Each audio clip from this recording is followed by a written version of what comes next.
우리 이달에 말씀하겠습니다. 하나님이 바울의 손으로 놀라운 능력을 행하게 하시니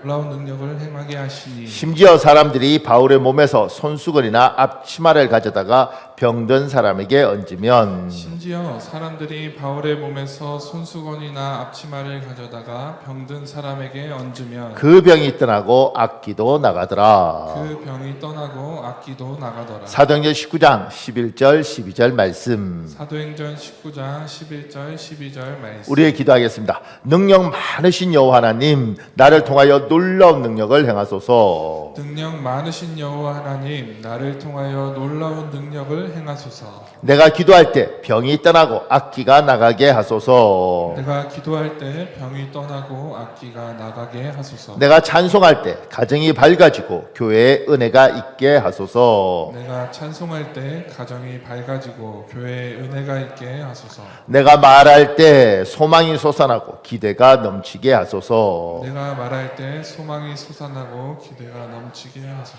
예수님의 이름으로 기도합니다. 예수님의 이름으로 기도합니다. 하나님이 우리의 기도 들으신 줄 믿습니다. 아멘. 감사합니다. 오늘 이렇게 말씀을 시작했습니다. 사도행전 13장에서 수리아 지역에 있는 안디옥 교회는 예수님의 지상명령인 복음 전파를 위하여 바울과 바나바를 선교사로 파송합니다. 바울과 바나바는 비시디아 지역에 있는 안디옥이라는 곳에 도착하여 회당에서 복음을 전합니다.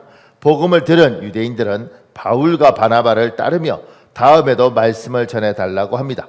바울과 바나바는 자신을 따르는 무리에게 이런 당부를 합니다. 여러분 이렇게 우리나라에 안디옥 교회라는 교회들이 있어요. 이름을 왜 안디옥 교회라고 이름을 짓느냐면 여기에 나오는 안디옥이 두 개의 교회가 있는데 시리아 안디옥 교회가 있고 비시디아 안디옥 교회가 있어요. 그러니까 이 시리아 안디옥 교회 여기에서 선교사를 처음으로 파송한 겁니다. 바울과 바나바를. 그래서 안디옥 교회라는 이름을 쓰는 경우는 선교에 관심이 많은 교회가 그 이름을 쓰는 겁니다. 그리고 이렇게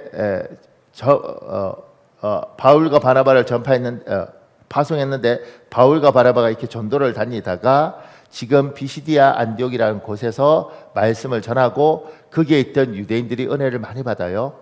그러면서 계속 말씀을 전해달라고 하니까 이들이 어떻게 말을 하느냐면 우리 사도행전 13장 43절이 있습니다. 열어 읽어보십시오. 시작. 회당의 모임이 끝난 후에 유대인과 유대교에 입교한 경건한 사람들이 많이 바울과 바나바를 따르니 두 사도가 더불어 말하고 항상 하나님의 은혜 가운데 있으라 권하니라. 그 밑에요. 항상 있으라는 동사 프로스메노에서 온 말로 뭐뭐와 함께 머물다는 의미입니다.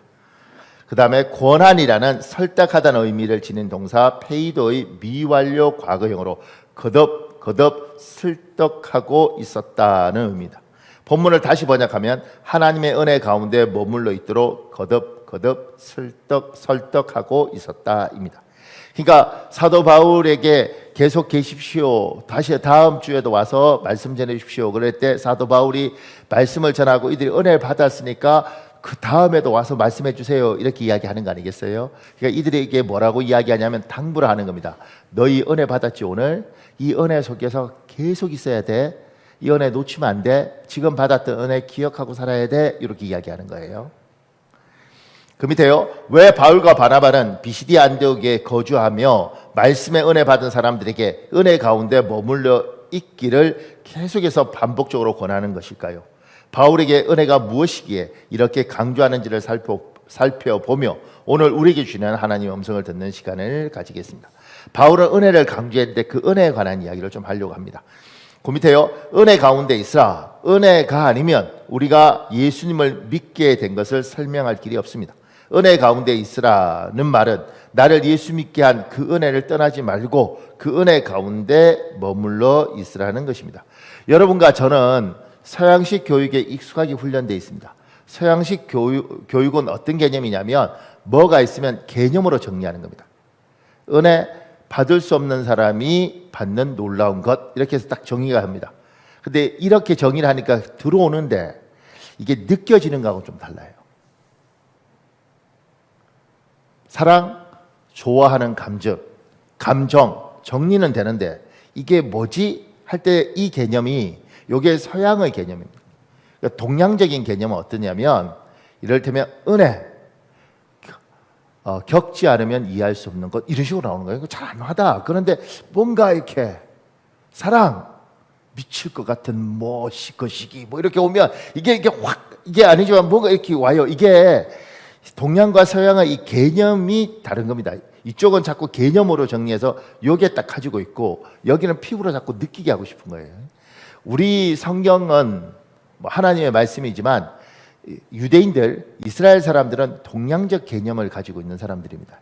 그러니까 이제 정확한 개념을 잡기보다는 느껴지도록 하는 거죠. 그러니까 은혜란 이야기를 자꾸 우리가 개념 정리를 하려고 하는데 그 개념 정리는 굉장히 중요한데 개념으로 정리될 수 있는 게 아닙니다.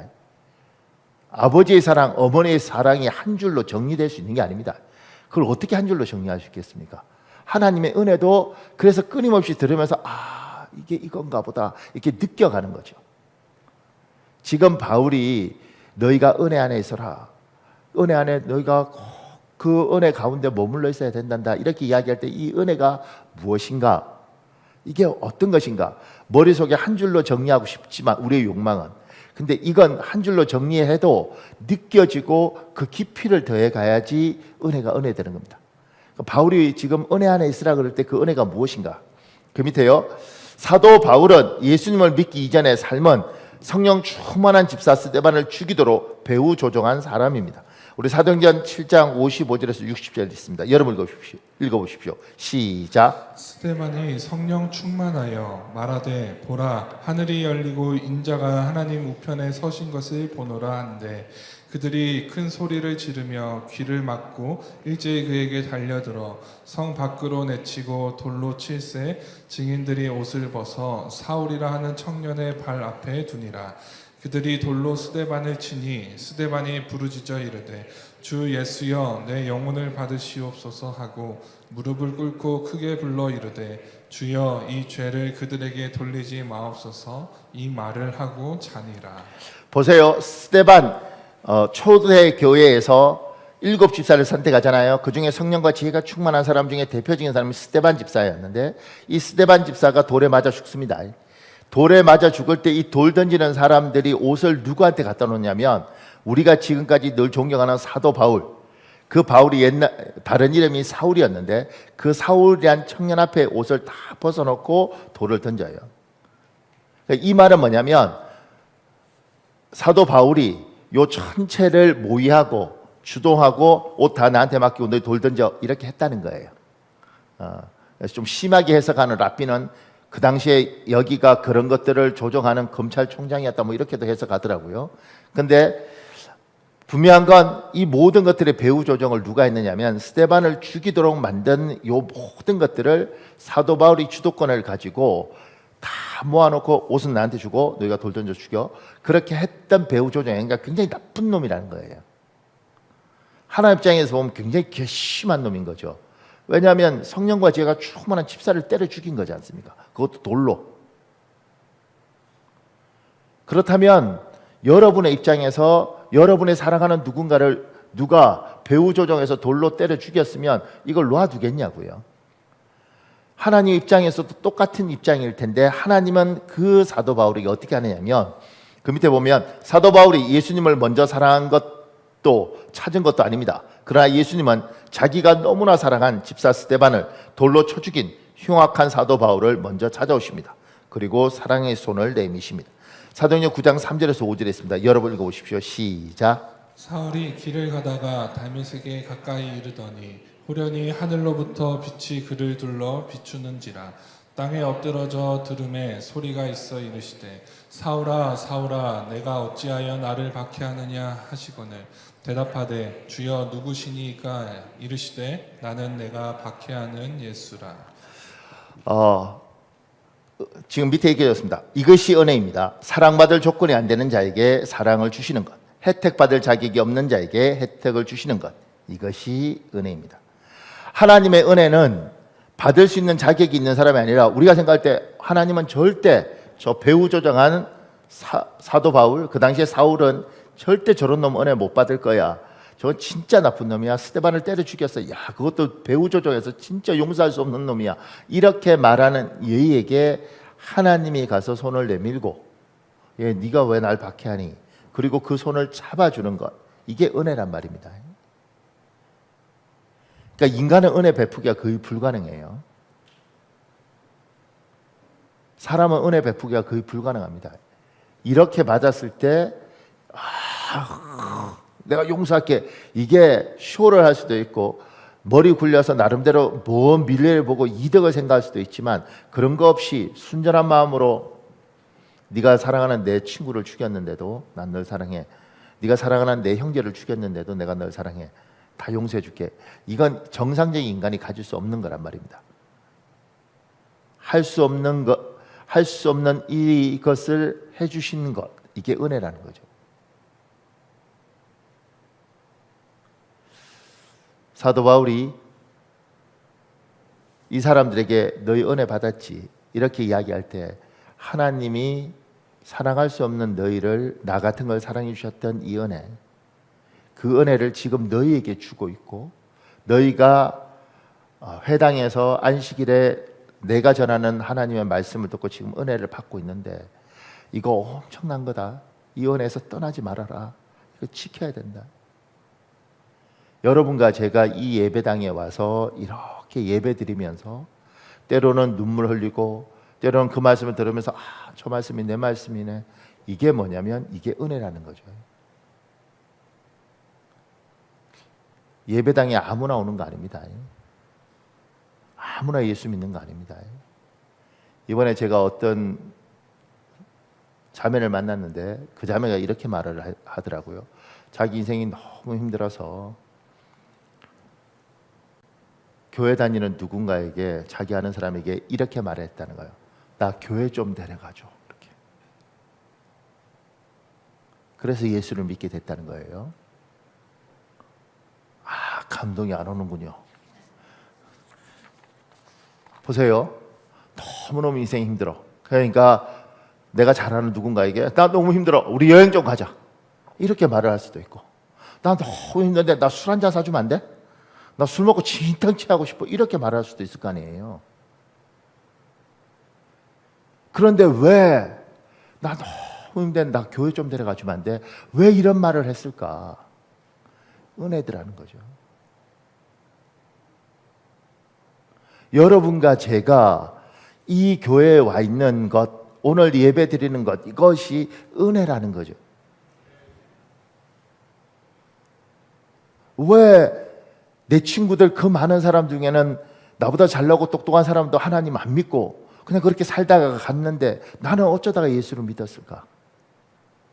같이 신앙생활을 한 사람들 중에 누군가는 다 뚝뚝 나가 떨어져서 세상으로 갔는데 나는 왜 아직도 예배 드리고 있을까? 이게 내 힘, 내 능력, 내가 참 열심히 해서 이렇게 말을 하면 철딱서니가 없는 거예요. 나는 왜 여기 있는가? 이게 은혜구나. 이렇게 느껴질 때 이게 진짜 은혜가 되는 겁니다. 내가 하나님 떠나지 않고 이 자리에 예배드리고 있구나. 내가 하나님 버리지 않고 이곳에 와 있는 것이 내 힘과 내 능력이 아니라 정말 하나님의 은혜이구나. 저는 이번 한 주간 굉장히 많은 일들이 있었는데 그 많은 일들 중에서 계속 생각했던 건 이겁니다. 어떤 생각을 했냐면 내가 예수 믿은 게 은혜구나.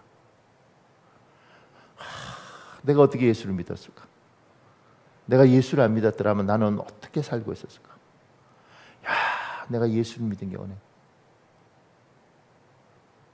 내가 믿은 것 같지만 내가 믿은 게 아니라 저분이 나를 찾아오셔서 믿게 하셨고, 그 믿게 하신 게 사람을 통해서든 누굴 통해서든 나를 끌어다가 교회에 앉혀놓고 목사까지 만들어주신 이게 은혜구나. 바울이 이 사람들이 비시디아 안디옥에 있는 사람이 잘 모르죠. 뭐 바울 설교 듣고 뭔가 좋긴 한데 잘 몰라요. 근데 그들에게 은혜 안에 머물라고 이야기할 때 이들은 알아듣지 못하는데 바울이 말하는 은혜는 이런 거예요. 하나님이 나를 나같이 나쁜 놈을 찾아오셔서 결국 자기 사람 만드신 이 은혜, 그 은혜 안에 있어라. 너희가 지금은 모르지만 나를 이렇게 만드신 은혜가 너희한테도 있는데 그 은혜 안에 살아라. 이렇게 이야기를 하는 겁니다.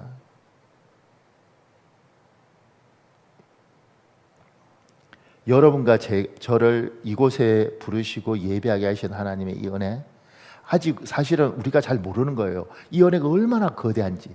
같이 앉아서 은혜라고 이야기하니까 같은 말 같지만 느끼는 게 다 다릅니다. 누군가는 정말 내가 이 예배당에 있다니 누군 이렇게 느끼는 것이고, 누군가는 뭐 그러다 올 수도 있는 거지 뭐 이렇게 느끼는 사람도 있을 거예요. 그런데 뭐라고 느끼든지 간에 사도 바울은 이야기하는 겁니다. 은혜 안에 있어라. 그 은혜가 뭐냐면, 나 스데반 돌로 때려 죽였다. 나 같은 거 하나님이 그들도 보지도 않을 텐데 그 하나님이 놀라운 능력과 그분의 말로 감당할 수 없는 그 엄청난 걸로 날 찾아오셔서 결국 나를 하나님의 종 삼고 하나님의 사람 삼은 이 은혜가 너희한테 있는데 그 은혜를 떠나지 말고 그 은혜 안에 어떻게든 머물러 있기를 내가 정말 부탁한다, 이 이야기를 하는 겁니다. 사랑하는 여러분, 여러분과 저를 하나님이 이렇게 예배당 불러주셨어요. 그리고 우리들이 앞으로 10년 후에 20년 후에 나이가 들고 늙어서가 아니라 그때 이 예배당에 여전히, 아니면 하나님 품 안에 여전히 있다는 보장 없습니다. 왜냐하면 저도 가만히 생각해 보면 저하고 같이 신앙생활했던 사람들 중에 나가 떨어져서 신앙생활 안 한 사람들 제법 많습니다. 같이 신학하고 목회자가 된 사람 중에 목회하는 사람도 제법 많습니다. 그들은 떨어져 나가고 싶어 나가는가? 그들은 목회하기 싫어서 안 했는가? 그럼 나는 내 능력과 내 열심으로 내가 이 자리에 와 있는가? 시간이 지나면 지날수록 은혜다. 내가 목회하고 있는 것도 은혜고, 내가 예수 믿는 것도 은혜고, 하나님 이 은혜 안에 내가 천국 가는 그날까지 이 은혜 안에 있었으면 좋겠습니다. 나는 그렇게 살고 싶은데, 나는 그렇게 하고 싶은데 이건 내 능력으로 되는 게 아니니 하나님이 나를 좀 그 은혜 안에 머물도록 해주십시오. 사랑하는 여러분, 사도 바울이 이 비시디아 안디옥 사람에게 부탁했듯이 여러분 은혜 안에 머무시길 예수님 이름으로 축복합니다. 우리 그 밑에요, 은혜를 주시는 것은 이것이 은혜입니다. 은혜 받을 조건이 안 되는 자에게 사랑을 주시는 것, 혜택 받을 자격이 없는 자에게 혜택을 주시는 것, 이것이 은혜입니다. 은혜를 주시는 것은 하나님의 몫입니다. 그러나 은혜를 지키는 것은 나의 몫입니다. 우리가 은혜 가운데 머물지 못하도록 하는 은혜의 도둑이 있습니다. 도둑들처럼 하나님께 받은 은혜, 도둑으로부터 하나님께 받은 은혜를 지키십시오. 여러분과 제가 이렇게 예배를 드리고 예배 가운데 하나님 부르시면 어떤 은혜든지 주시죠. 찬송하는 가운데, 기도하는 가운데. 그러면 그 은혜를 어렸을 때 물을 컵에 담아 보셨습니까? 지금도 담으시겠지만 때로는 어렸을 때 욕심이 나면 컵에 물을 가득 담고 안 흘리려고 이렇게 반까지 조심조심해서 오죠. 삐끗하면 욱하면 이렇게 되는, 요 물 한 방울 안 흘리려고 바들바들 떠는 것처럼 하나님 앞에 은혜 받았으면 요 은혜 지켜야 되는 겁니다. 은혜를 받는데 이 은혜 못 지킨 사람 많습니다. 하나님 은혜 안 주시지 않아요. 작은 애든 큰 애든 하나님 은혜 주시는데 못 지킨 사람 참 많습니다. 밑에 이런 글이 있습니다. 목사님. 목회 초기에 열심히 교회를 섬기던 여 집사님이 있었습니다. 그런데 갑자기 교회에서 불평과 불만을 늘어놓더니 얼마 지나지 않아 교회를 떠났습니다. 나중에는 아내에게 전화를 해서 입에 담을 수 없는 욕까지 해서 마음에 큰 상처를 받기도 했습니다. 그러나 저희 부부를 가장 힘들게 한 것은 왜 교회를 떠났는지 이유를 알 수 없었다는 것입니다. 문제를 알면 해결 방안을 찾을 수 있을 텐데 기회가 주어지지 않았습니다. 나중에 그 집사님을 아는 사람을 통해 알게 된 사실입니다. 우리 교회를 다닐 때 매주 은혜를 받고 집으로 돌아가면 옆집에서 과일을 사와서 자기 집 문을 두드렸답니다. 미국에서 한국인 이웃을 두고 살기가 쉽지 않은데 한 달 전에 나이가 지긋한 할머니가 타 주에서 이사를 왔던 것입니다. 그러고는 집사님께 오늘 예배가 어땠는지 받은 은혜의 말씀을 나누어 달라고 했답니다. 그러면 집사님은 그날 받은 은혜를 즐겁게 나누었습니다. 이웃집 할머니는 한 주, 두 주는 자기도 은혜를 받았다면서 계속 나누어 달라고 부탁했습니다. 그런데 한 달 정도 지나면서부터는 은혜 받은 말씀을 나누면 조금씩 반대 의견을 내놓았고, 그건 목사님이 설교를 잘못했어, 그건 아니야 하면서 조금씩 다른 이야기를 했다고 합니다. 불과 몇 달이 못 되어 그 모임은 교회와 설교를 험담하는 모임이 되었고, 주일 예배 후에는 항상 둘이 모여 저녁까지 보내게 되었습니다.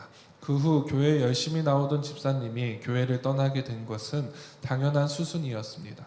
그런데 우리 부부를 더 안타깝게 했던 것은 나중에 알게 되었지만 이웃집 할머니가 여호와의 증인으로 달라스의 선교사로 파송된 사람이라는 사실이었습니다. 그 여인의 사명은 기존 교인들을 현혹해 교회를 떠나게 하는 것이었습니다. 우리의 은혜를 도둑질해가는 은혜 도둑이 있습니다. 광명의 천사의 얼굴로 다가와 우리의 마음을 훔쳐간 뒤에 결국 은혜와 믿음을 빼앗아가 버리고 맙니다. 좋은 믿음의 친구를 사귀면 은혜를 키울 수 있고, 분별력이 부족해 나쁜 친구를 만나면 은혜를 모두 도둑맞게 됩니다. 이처럼 은혜의 사후 관리는 매우 중요합니다. 하나님이 우리에게 은혜를 주시고, 은혜는 하나님 주시는 겁니다. 뭐 내가 막 노력한다고 은혜가 되는 게 아니니까 내가 할 수 있는 거 하는 거죠. 그런데 하나님이 요만한 은혜를 주시든 이만한 은혜를 주시든 우리가 예배하고 기도하고 찬송하는 가운데 하나님 은혜를 주시면 이 은혜를 지키는 건 우리의 몫입니다. 근데 은혜 도둑들이 있습니다. 지금 여기처럼 대놓고 이단도 있지만 이단 아니더라도 이상하게 이 사람하고 이야기하고 나면 은혜가 뚝뚝뚝뚝 떨어지고 내 인생이 굉장히 비참하고 예수 믿는 게 뭔가 이런 생각이 들도록 만드는 사람들이 있습니다. 여러분은 어떤지 모르겠지만 저는 이번 주간에 저하고 같이 96년도에 신학대학원 들어간 동기들을 만났는데, 그들을 만나서 앉아서 이야기를 하면서 제가 놀라는 걸 보죠. 뭘 보게 되느냐면 탁 앉는 순간 서로 간에 차 이야기하는 목사도 있고, 어떤 목사는 박 목사 골프 안 쳐? 골프 이야기하는 사람이 있고, 누군가는 딴 이야기하는 거죠. 쓸데없는 이야기. 제가 이제 같이 앉아 이렇게 있으면서 무슨 생각을 들었냐면, 이 사람들이 가진 관심이 우리가 96년도에 그렇게 점심시간에 기도가 부족하니까요. 점심시간이 1시간 반이었는데 30분 빨리 밥 먹고 기도할 때도 있고, 그러니까 밥 먹고 기도하니까 기도가 힘드니까 수업 끝나고 1시간 반 기도하고 나머지 30분 밥 먹고 그 다음에 수업 들어가고 이랬던 사람들이에요, 다. 근데 그렇게 신학을 했던 사람들이 한 30년 이렇게 지나오니까 판가름이 나는 거예요. 어떤 목사님을 보니, 전 그 친구 잘 몰랐는데 야간도 있고 주간도 있고 이렇거든요. 근데 졸업하고 한 25년 이렇게 만에 만나서 그 친구를 보니 귀하다. 참 조그만 개척교회예요. 근데 끊임없이 기도하고 성경 공부하고 하나님 앞에 감사하고 이런데 같이 이렇게 만나서 이야기하면서, 목사님 너무 멋있다. 우리가 학교 다닐 때 안 친했는데 목사님 정말 멋있다. 이렇게 제가 이야기를 하더라고요. 근데 다른 친구들은 다음에 만나자 그러는데 안 만나려고. 왜냐하면 이렇게 그 뜨거웠던 사람들이 한 25년쯤 되면서, 특히 목사들은 성도들한테 상처도 받고 세상에 시달리기도 하고 뭐 이러면서 자기 관리가 안 되면 망가져 가더라는 거죠. 아까 골프 이야기하고 뭐 아파트 이야기하고 뭐 차사 이야기하고 나쁘다는 게 아니라 그럴 수 있죠. 근데 집중을 거기에 하는 거예요. 목사들끼리 만났으면 하나님 이야기하고 은혜 이야기하고 성도 이야기하고 막 그렇게 해야지 은혜가 붙을 거 아니겠습니까? 목사님들끼리 만나서 맨날 그런 것만 이야기해요.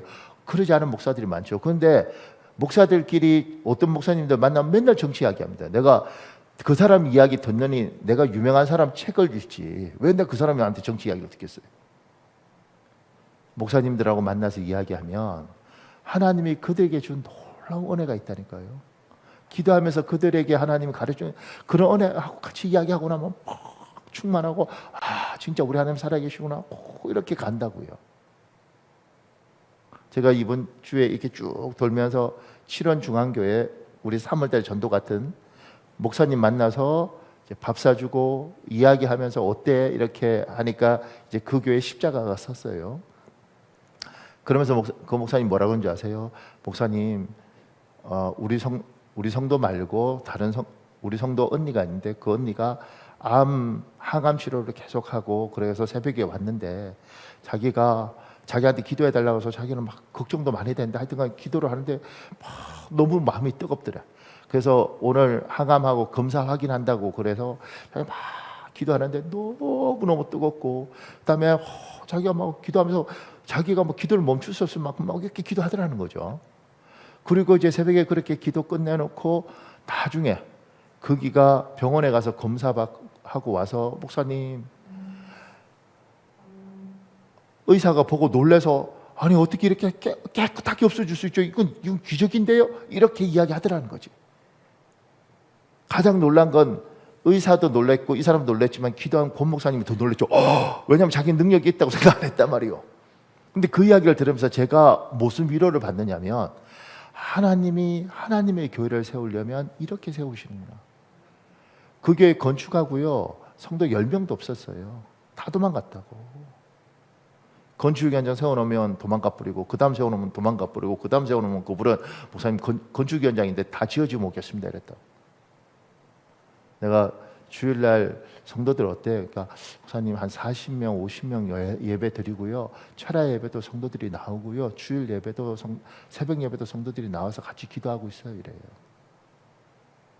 막 그런 거 들으면 막 힘이 나죠. 박 목사 요새 골프 쳐? 그러면 힘이 쭉 빠져. 나는 운동 싫은데 골프가 나쁘다는 게 아니고 그러니까 같은 걸 해도 은혜를 받고 하나님 살아계시면 우리 하나님 살아계시지 않습니까? 곳곳에서 역사하시고 일하시지 않습니까? 그런 이야기 듣고 막 그런 거 하면 그렇게 힘이 나는데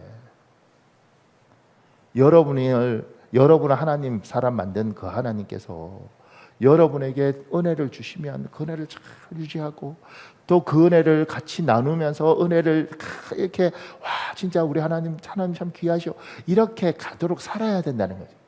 이 은혜를 자꾸 뺏어간다고 이렇게 기도하면 뭐하냐고 힘들어 죽겠는데 혓바닥만 아프고 뭐 이런 이야기하고 그런다고 하나님 들어주시나 이렇게 이야기해서 사람 다 진 빠지고 근데 우리 하나님은 지금도 살아서 일하시는 곳곳에서 하나님 일하신다고요. 듣다 보면 너무 놀랍습니다. 이번에 필리핀에 가서 우리 이종국 선교사님 이야기 들으면서 교회를 개척했어요. 저보고 뭐라고 하는지 아세요? 목사님 나는 선교사로 살기지 현지인 교회 개척하는 건 손톱만 꼽도 없다고 이야기를 했다. 왜? 근데 내가 어떻게 된 거예요? 그러니까 이제 한 달 됐다고요. 어떻게 된 거예요? 아니 어떤 권사님이 4천만 원을 헌금하면서 필리핀에 교회를 세우고 싶다고 그래서 자기가 소개시켜 주겠다고 이야기를 했는데 다른 필리핀 사람하고 연결시키고 이 권사님이 나는 선교사님 했으면 좋겠다.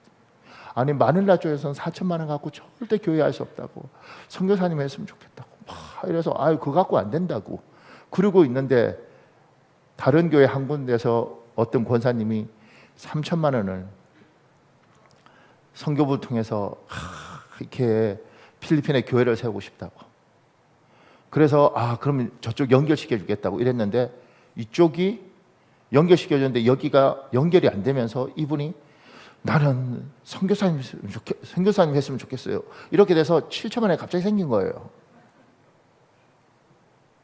나는 그 7천만 원이 부럽더구만 여기 미치려고 그러더라. 목사님 나는 그래서 교회를 생긴 거예요. 7천만 원 받고 괴로워하는 선교사를 보면서 부럽더라고. 야 하나님이 그 4천만 원 3천만 원 하는 사람이 갑부들이 아니라고요. 하나님이 지금도 그렇게 하는 거죠, 이렇게. 제가 보면서 야, 우리 하나님 사람 이야기 듣다 보면 너무너무 신기하고 너무너무 귀하고 이런 은혜 들으면 야, 우리 하나님 진짜 살아서 일하시는 이렇게 되는데, 아니 어떤 사람들 만나고 나면 그 뭐 이렇게 하니까 힘이 쭉 빠지고, 근데 그런 사람을 자꾸 만날 수밖에 없는 상황이더라고. 그러니까 안 만나야죠. 만나서 이야기하면 안 되는 거지. 그게 은혜 도둑놈들인 거지. 나 은혜 받고 한참 좋은데. 근데 여러분 잘 보십시오. 여러분들이 도둑놈들 만나는 거 좋아합니다. 은혜 뺏기는 거 좋아합니다. 그 은혜 있는 사람 만나시고, 그리고 하나님이 은혜 주시면 그 은혜에 충만한 사람들이 교제해서 하는 겁니다. 아멘. 고맙습니다. 우리 조금 더요. 그 밑에요. 은혜 가운데 있으라. 은혜 가운데 머물러 있기만 하면 은혜가 나를 만들어가고 은혜가 인생을 만들어갑니다. 그래서 안 되는 인생도 되는 인생이 됩니다. 안 되는 것 같은 인생도 결국 되는 인생이 됩니다. 사도 바울은 항상 은혜 가운데 머물러 있었습니다. 은혜가 사도 바울에게 사도 바울 자신이 누구인지를 보여줍니다. 우리 고린도후서 15장 9절에 있습니다. 여러분 읽으세요. 시작. 나는 사도 중에 가장 작은 자라. 나는 하나님의 교회를 박해하였으므로 사도라 칭함받기를 감당하지 못할 자. 우리 에베소 3장 8절도 있습니다. 여러분 읽으십시오. 시작. 모든 성도 중에 지극히 작은 자보다 더 작은 나에게 이 은혜를 주신 것은 측량할 수 없는 그리스도의 풍성함을 이방인에게 전하게 하시고. 디모데전서 1장 15절도 있습니다. 여러분 읽으십시오. 시작. 미쁘다 모든 사람이 받을 만한 이 말이여 그리스도 예수께서 죄인을 구원하시려고 세상에 임하셨다 하였도다. 죄인 중에 내가 괴순이라. 보세요. 리폼드 신학교 교수 저스틴 홀콤은 사도 바울의 자기인식 변화를 그리스도인의 영적 선장 모델로 소개합니다. 50대 초반 바울은, 이 나이는 정확하진 않아요. 50대 초반 바울은 나는 사도 중에 가장 작은 자라고 소개합니다. 50대 후반 바울은 모든 성도 중에 지극히 작은 자보다 더 작은 나라고 소개합니다. 60대 중반 바울은 죄인 중에 내가 괴순이라고 소개합니다. 50대 초반의 바울이 자기는 사도라는 거죠. 일반인이 아니고 난 사도야. 근데 사도 중에 내가 제일 못났지, 이렇게 겸손을 떨어요. 그런데 50대 후반이 되면 사도라고 이야기하지 않고 내가 모든 성도 중에 지극히 작은 자보다 더 작은 자라, 이렇게 하고 겸손한 채를 하는 거죠. 근데 60대 후반 바울은 죄인 중에 내가 괴순이라, 이렇게 합니다. 하나님의 은혜가 임하면 이 은혜가 나를 하나님의 사람으로 만들어가는 거예요.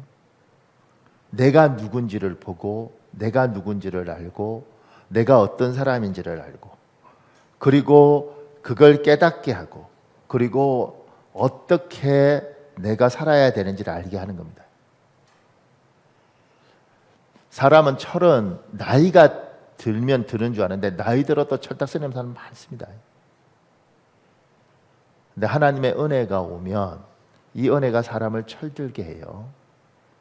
이 은혜 안에서 도망만 가지 않고, 하나님이 너희 은혜 가운데 있으라고 그러잖아요, 사도 바울이. 이 은혜 안에 예배하고, 아무리 힘들어도 예배하고, 기도하고, 힘들어도 하나님 말씀 듣고, 이렇게 있으면 이게 3년 가고 5년 가고 하나님의 은혜가 제대로 있으면 이 은혜가 나를 사람 만들더라는 거죠. 그러니까 예수를 믿으면 희망이 생기는 겁니다. 그리고 하나님의 은혜를 받으면 정말 희망을 보는 거죠. 결국 이 은혜가 저 사람을 사람으로 만들 것이다. 그러니 예배당 안에 오고 말씀을 듣고 기도를 하고 이 은혜 속에 있으면 참 좋은데 사단이 절대 그렇게 못하는 겁니다. 그래서 예배당 오는 게 죽기보다 싫고, 전도에서 어떻게든 예배당 오겠다는데 오다가 교통사고 나기도 하고, 복통 일어나서 그날 못 오기도 하고, 예배당 오는 게 쉽지 않습니다. 예배당에 오면 하나님의 은혜가 사람을 사람 만들어 가더라는 거죠. 제 이야기 하나요? 이번 주에 제가 제 사촌 여동생을 만났습니다. 저하고 동갑이에요. 저보다 100일 늦게 태어났으니까 여잔데 한 10여 년 만에 제가 태어난 동네가 다 그런 건 아니지만 우린 연락 잘 안 합니다. 전화하면 죽는 줄 알아요. 그래서 사촌인데 한 10여 년 만에 전화를 해서 얼굴을 보자. 얘도 놀랬죠. 쥐도 전화 안 하지만 나도 전화를 하는데 왜 오빠가 전화를 했나 보자. 이제 전도하고 싶은 마음이 있어서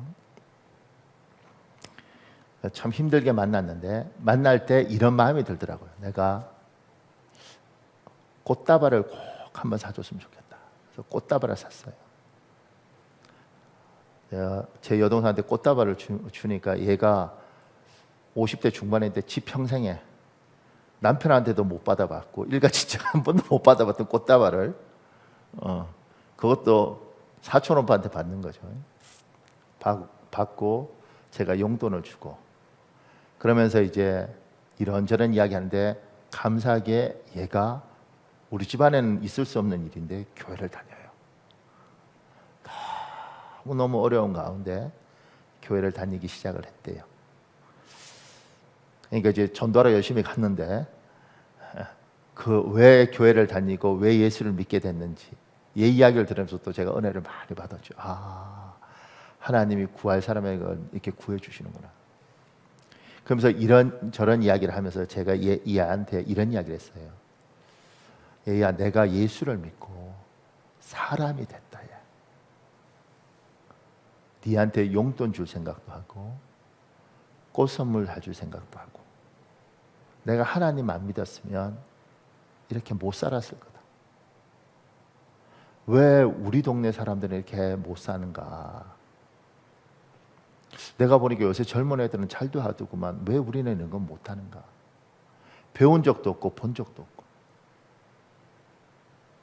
그러면서 이런 이야기를 했습니다. 제가 20살 때 서울에서 대학생 생활할 때 이 친구가 재수를 하려고 서울에 와서 학원을 다녔어요. 그 1년 동안 한 번도 안 만났단 말이에요. 내가 지금 돌아보면 그때 니하고 내하고 서울에서 내가 너하고 짜장면 한 그릇이라도 같이 먹고 재수하는데 힘내라 이렇게 내가 동갑이지만 사촌 오빠로서 이 말 한마디만 했더라도 지금 우리가 이야기할 때 참 그때 내가 너 짜장면 주면서 그런 이야기 했었는데 이 이야기를 할 수 있을 텐데 어찌 된 거야? 그런 거 하나 하지 못했던 거죠. 그러면서 하나님의 은혜가 우리에게 임해서 내가 하나님을 안 만났으면 지금도 못했을 거예요. 은혜라는 게 예수 믿고 천국만 가는 게 아니라 예수 믿고 내가 누군지 생각하게 하고 어떻게 사는 건지 사람이 사는 건지를 생각하게 하고 이 은혜가 끊임없이 우리를 사람 만들어서 결국은 고마운 사람한테 고맙다고 이야기하고 사람 도리할 사람에게 사람 도리할 걸 하고 미안한 사람한테 미안하다는 이야기를 하도록 만들더라는 거죠. 우리가 예수 믿으면서도 뻔뻔스럽고 예수 믿으면서도 거짓말 잘하고 예수 믿으면서 이상한 사람도 있지 않습니까? 원래 그런 사람이 예수를 믿은 거죠. 그런데 그런 사람이 정말 은혜 안에만 있다면 제대로 말씀을 듣고 제대로 하나님 앞에 쓰고 하나님 앞에 제대로 예배하면 진짜 은혜 안에 거하면 이 은혜가 이 사람을 결국 사람 만들 거라는 거죠. 그래 사랑하는 여러분, 여러분의 남편이 부족할 수 있고 여러분의 아내가 부족할 수 있고 여러분이 부족할 수 있고 내 주위의 집사들이나 권사들이 부족할 수 있지만 정말 우리가 은혜 안에 있다면 하나님께서 결국 그를 하나님의 사람 만드시고 사람 만들 주실 줄 믿습니다.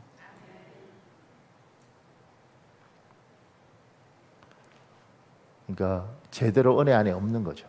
제가 여기 밑에 찬송가를 붙여놓은 건 뭐냐면 내 구주 예수를 더욱 사랑 이게 3절에 이 세상 떠날 때 찬양하고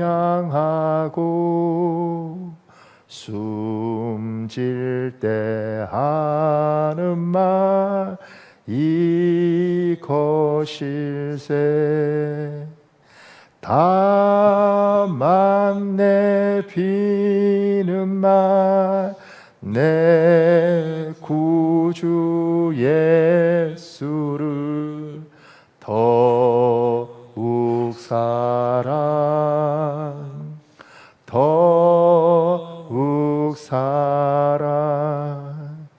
주님의 은혜가 우리에게 오면 우리가 어느 순간인가 내가 어떤 인간인지 알고 그 이런 나를 구원해 주신 하나님이 너무너무 고맙고 그런 참 부족한 나를 사람 만들어 가시는 그 하나님의 은혜 때문에 주님 고맙습니다.